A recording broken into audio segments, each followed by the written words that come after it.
Lake Powell drops below 3,490 feet in 90 days. Glen Canyon Dam's 8 turbines shut down. 40 million Americans lose power and water simultaneously. The Colorado River is running at 27% of its historical average right now.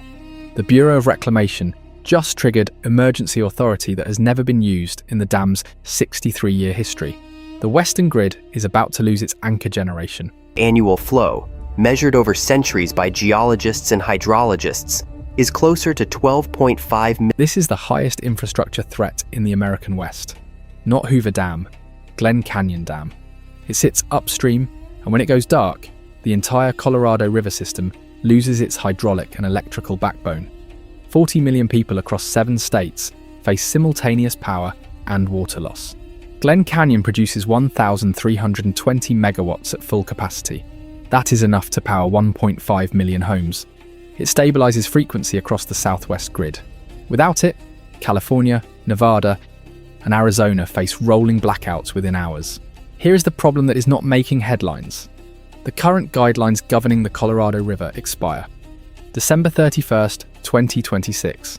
There is no replacement framework, no agreement between the states, no federal contingency plan that accounts for what happens when the dam stops generating. On April 17th, 2026, the Bureau of Reclamation declared emergency measures. They did not say what those measures are. They did not say how long the window is. They said the situation is unprecedented. Cavitation is what happens when turbines run without sufficient water pressure. Below 3,490 feet, the intake pipes lose hydraulic head, water vaporizes, bubbles form. Then they collapse on the turbine blades. Each implosion micropits the steel. Within hours, the blades fail catastrophically. This is not a policy threshold. This is a physics threshold. Glen Canyon's 8 turbines were designed to operate above 3,525 feet. Below that, the engineers knew the system would eat itself. The dam is now at 3,511 feet. It is dropping 6 inches per week. The designers built in this limit 60 years ago. The crisis is that we are arriving at it now. The Colorado River Compact, 1922. From Lake Powell or driven past it, you've seen the rings. They look like the water just gave up. Like nature. Santa Fe, New Mexico, 7 states and the federal government. They divided the river into 2 basins, upper and lower. They allocated 16.4 million acre-feet of water per year, 7.5 million to the upper basin, 8.9 million to the lower basin. The agreement locked in a number that became law. The problem is that the number was wrong. The long-term average flow of the Colorado River is not 16.4 million acre-feet. It is closer to 12 to 13 million acre-feet. The compact over-allocated the river by millions of acre-feet from the moment it was signed. The system was built on a debt it could never repay. And then the climate changed. From 2000 to 2026, the Colorado River Basin entered a megadrought. 26 years, the longest sustained drought in 1,200 years of paleoclimate record. Inflows to Lake Powell dropped. They kept dropping. In 2026, projected inflows are 3.87 million acre-feet. That is 40% of the historical average. The compact promised water that was never there. The drought removed what little margin remained. The debt written in 1922 is now coming due in 2026, and the federal government just declared an emergency to buy time. But here is the detail no one is talking about. April 17th, 2026. The Bureau of Reclamation invoked emergency authority under the 2024 Supplemental Environmental Impact Statement. The action bypasses normal interstate allocation rules. It redirects water from Flaming Gorge Reservoir in Wyoming directly to Lake Powell, between 660,000 and 1 million acre-feet, the largest emergency diversion in the history of the Colorado River system. At the same time, the Bureau cut outflows from Lake Powell to Lake Mead. Normal release, 7.48 million acre-feet per year. New release, 6.0 million acre-feet.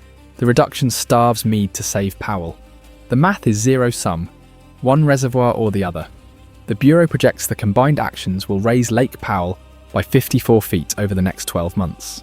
The target elevation is above 3,500 feet by April 2027. That puts the reservoir 10 feet above the turbine shutdown threshold. 10 feet. That is the margin. Thinner than any prior operating window in the dam's history. And here is the timeline problem. Current operating guidelines for the Colorado River expire December 31st, 2026.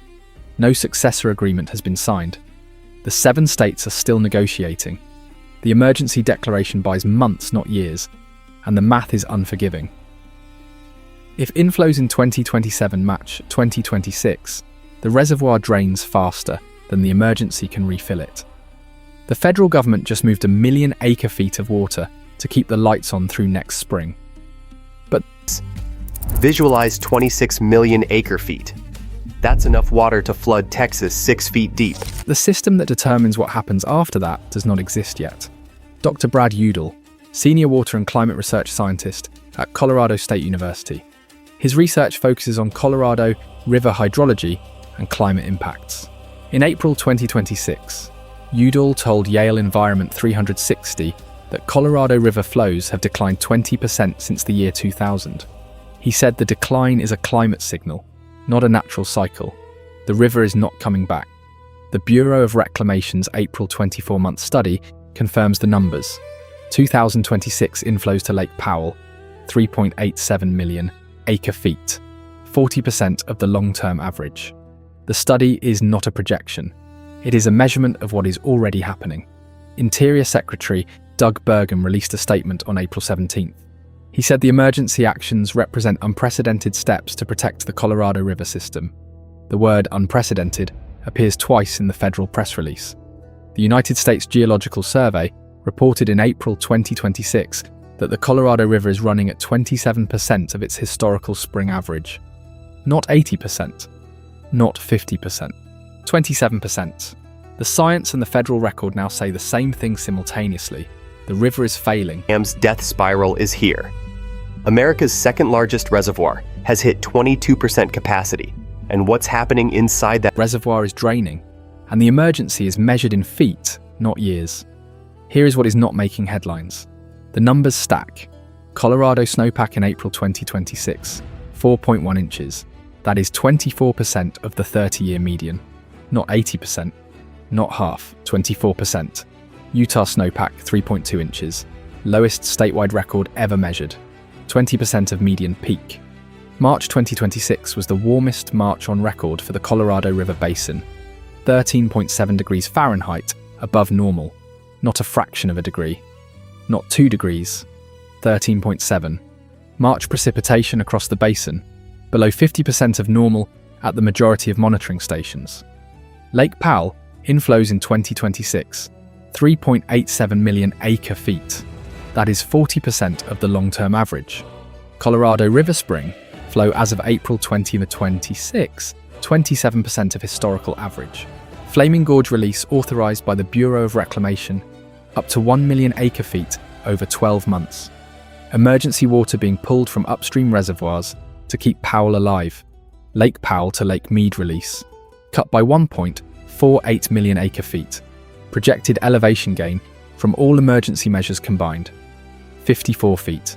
Margin above the shutdown threshold, if those measures succeed, 10 feet. 10 feet. That is the buffer between functional infrastructure and total failure. 10 feet of water elevation in a reservoir that has lost over 150 feet in 2 decades. Each number is a ratchet, and they are all tightening at once. The snowpack is not recovering. The inflows are not increasing. The spring runoff that was supposed to arrive in April and May never materialized at historical levels. The emergency releases from Flaming Gorge are buying time measured in months, not years. The scale ratchet stacks fast. If the 54-foot gain does not happen, the turbines go offline. If the turbines go offline, 5.8 million people lose power. If Lake Mead does not receive its allocation, the Central Arizona project shuts down.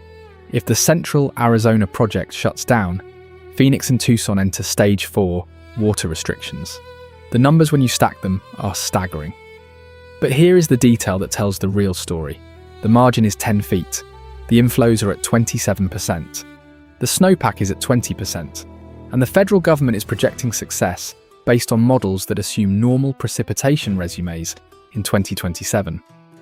Normal precipitation has not occurred in the basin since 2011. Picture it. Page, Arizona, population 7,500, sitting directly above Glen Canyon Dam. August 2026. Maria running water, Page resident for 38 years, checks her utility bill. It has doubled in 12 months. Red emergency water restriction notices are stapled to telephone poles on Lake Powell Boulevard. Stage 3 restrictions. No lawn watering, no car washing. Showers limited to 4 minutes. The Warweep Marina boat ramp ends 40 feet above the waterline. Not at the water. Above it. The ramp stops in dry, cracked silt that used to be lakebed. The marina store is closed. The fuel dock is abandoned. The bathtub ring is not a metaphor. It is 180 feet of exposed sandstone, bleached white by decades of water contact, now baking in 110-degree heat. It circles the entire reservoir. You can see it from space. The bathtub ring is the geology of a system in failure. Page depends on the dam for employment, for tourism, for tax revenue.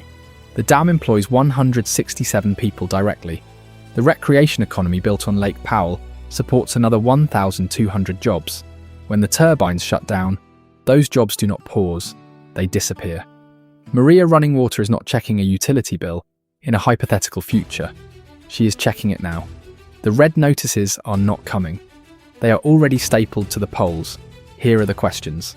If Lake Powell elevation gain falls short of 54 feet, when do the 8 turbines shut down permanently? If Colorado River inflows stay at 27% of historical average past 2026, which state loses water rights first? If current guidelines expire December 31st, 2026 with no successor agreement in place, who has legal authority to allocate zero?